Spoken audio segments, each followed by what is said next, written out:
Welcome back to the Colorado Trail, day 23. The day 23 question is, how do mountains affect precipitation? Well, before we get to that question, let's think about the states of matter and how we change from one state to another. Well, we know there's solids, right? And we know that there are liquids, right? And we know that there are gases. Well, when we have a gas, and we want to make it into a liquid, what do we need to do to the gas? Well, we need to make it colder. So the gas molecules start to slow down and they condense and then it turns into a liquid. Well, this process or this phenomenon is actually happening when wind is going over a mountain or a mountain range. So as wind moves towards a mountain, the air begins to ascend. It begins to go upward. And we know that some of gas, that the gas that we're breathing in and out, that's oxygen, but there's also water vapor that's in the air. And as this air rises and ascends, the water vapor begins to condense. And it could condense so much where it forms clouds. And it could condense so much where the cloud is unable to hold the condensed water vapor, and thus it starts to precipitate. In other words, it starts to rain, or if it's cold enough, it starts to snow. And this happens on what's called the windward side of the mountain. Once the storm goes over the mountain, usually on the other side of the mountain, called the leeward side, it's released all of its precipitation, all of its rain and snow. And so let's say a town or a city on the leeward side of a mountain or a mountain range, for example, Denver, usually doesn't get as much rain and snow as the windward side. So they say that Denver has, on average, 300 days of sunshine.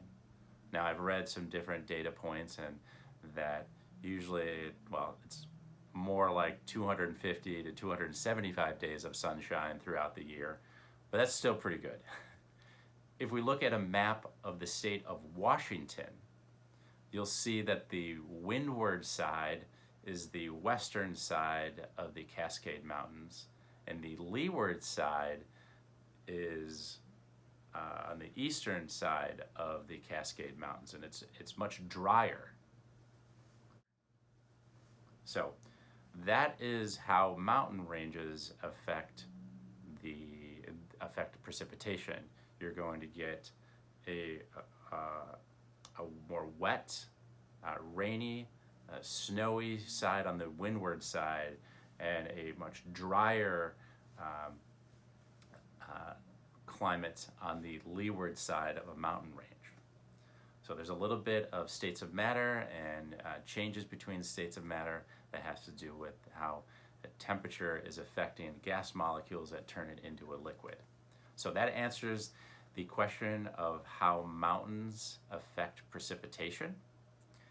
On day 23, we continue hiking towards the San Juan Mountains. We're very excited. We hope you enjoy the hiking footage of day 23, and we will see you soon.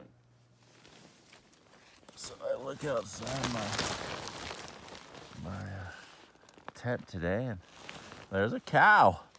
There's a cow.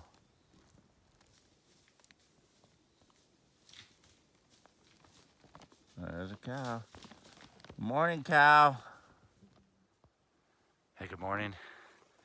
It is August 1st, and we're just leaving our campsite, which was right over there. And sun's coming up over there, and we've got this great little view down there. We had lots of cows last night. We had cows walking through our campsite, and that was kind of funny. But probably got 6, maybe 7 hours of sleep, but it's all right. We had a short day today. I keep saying that, but really, we're only going 14 or 15. So, yeah, really good morning. Beautiful sky. Can't complain. Whew. All right. Yeah, I woke up this morning and there's a cow just outside my tent. All right, let's get going.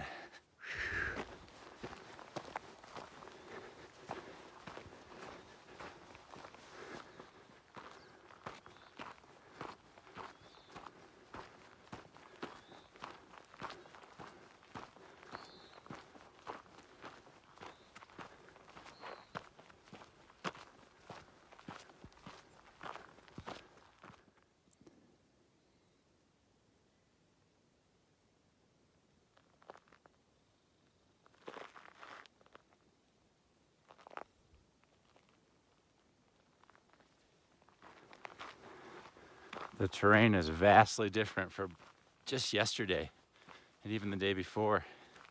I mean, this journey started off in a canyon, Waterton Canyon, and we went over some foothills and some mountains, some very dry areas, kind of working our way over some small elevation mountains, and then kind of remember seeing those snow-capped mountains that we were working our way towards, and then there was Georgia Pass and Breckenridge, and then we had a bunch of mountain passes. Finally kind of get into Tennessee Pass, and then there's a bunch of forests. We were kind of working our way along a ridge line for a couple of days before getting to Twin Lakes, and that really opened up, and that was incredible there. Beautiful. Then we had those 10 mountain passes where you're exposed in the Collegiate West, getting to Monarch Pass, and then it eased off a little bit. We were still in the mountains, but then really the last day or two we've been getting away from mountains. We've got these kind of open plains and cows and more cows, and there were some pancakes too. Thanks to those trail angels. But we were headed towards the San Juan Mountains. Super excited. And it's gonna be Lake City to Silverton and then into Durango. So, woo! It's gonna be a good one. All right, stay tuned. I got another surprise for you. You ready? You ready? Here we go. All right, little cattle. There you go. How's it going? They're just greeting us on the trail today. They kept us up most of the night. So, I know, but I gotta go. I gotta keep hiking. I'd love to stay and hang out, but I gotta keep hiking. I gotta make it to Durango. You coming? You coming? No? All right.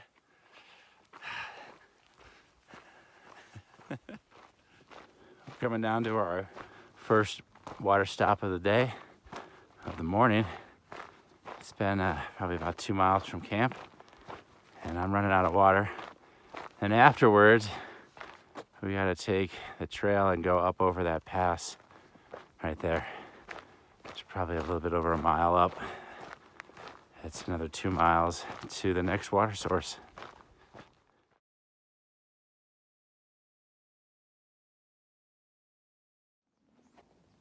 Okay, we just came down from this little pass, and then we are nearing the San Juans. I don't have a good look of it yet, but up there's some snow up there on those mountains above tree line. That's where we're headed. We gotta get some water down here first, and then head that way. Woo!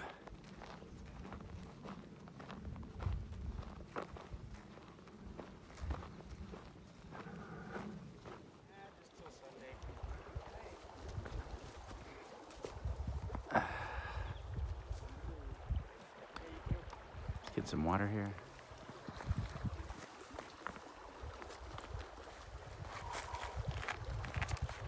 Oh,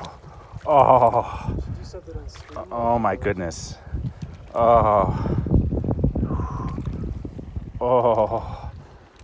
my goodness, that feels good.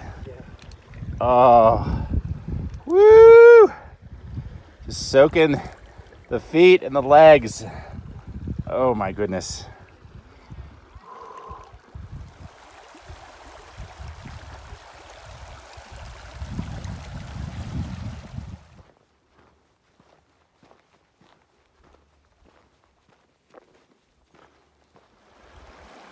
We're upstream right now, and there's no way across unless you gotta take off your shoes and socks. So, time to ford the river. All right. How's it going? It's part of the Colorado Trail experience. It's actually nice because you get to cool off your feet again.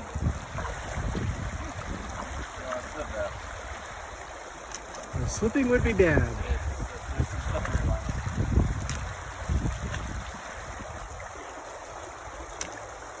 Alright. A safe crossing. Now you gotta put everything back on. Yeah, I know.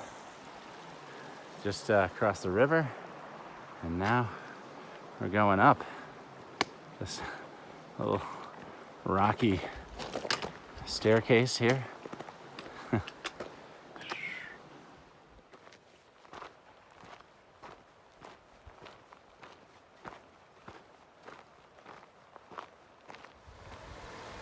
All right, so what we're looking at right here is, you can see there's a little beaver dam right here. So the water has to go around it. And then over here, we'll walk up a little bit. Kind of hard to see, but that mound right there in the middle, that is the Beaver Lodge.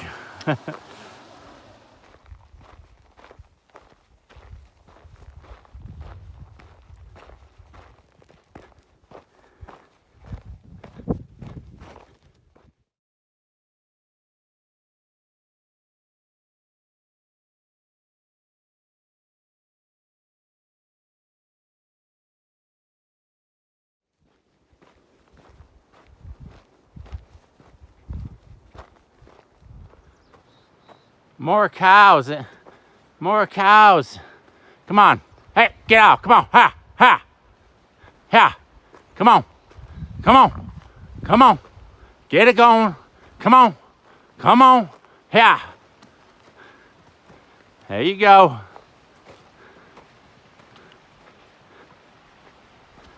Well, don't stay on the trail, silly. See how big she was? Yeah, she was a big one. All right. I will probably run into them again here shortly. Let's find out. Yeah, she got off trail. All right. Gotta keep climbing. Got about, hopefully like 4 to go. I think this is where the trail starts to go up. Ugh. All right. See you soon.